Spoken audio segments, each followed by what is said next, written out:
Christians are nice, kind people that help folks out of the subway with their strollers or help little old ladies across the street, why were the early Christians so dangerous that people were afraid to join them?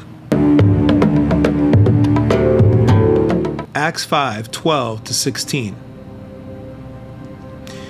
The apostles performed many signs and wonders among the people, and all the believers used to meet together at Solomon's colonnade.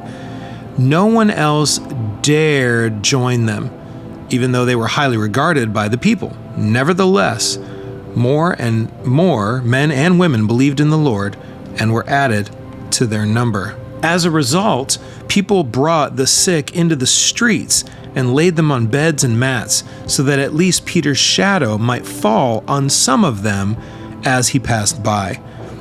Crowds gathered also from the towns around Jerusalem, bringing their sick and those tormented by impure spirits, and all of them were healed. The early Christians were a clearly defined group now.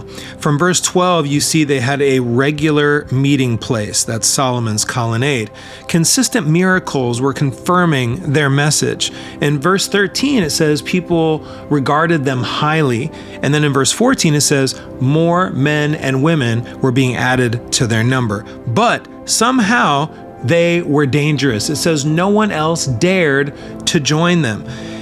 Here, the word dared is from the Greek word tolmao. This means to dare or to bring oneself to or to work up the courage in order to do something. In this case, no one would dare, no one would bring up the courage to join the Christian group at that time. Well, why? I can think of at least two reasons that are pretty apparent from the text. The first is the founder of the group was publicly executed. Number two, a married couple had just been deaded for messing around with God and the church. So yeah, the barriers to entry seem obvious. However, as verse 14 starts with the word, nevertheless, people kept joining. This passage describes an inevitable tension with the Christian faith. Simultaneously, some will be drawn to the truth of the good news of Jesus regardless of the consequences, and others will be deterred because of the consequences regardless of the truth. So we should be honest for a second and validate this tension. Following Jesus is scary.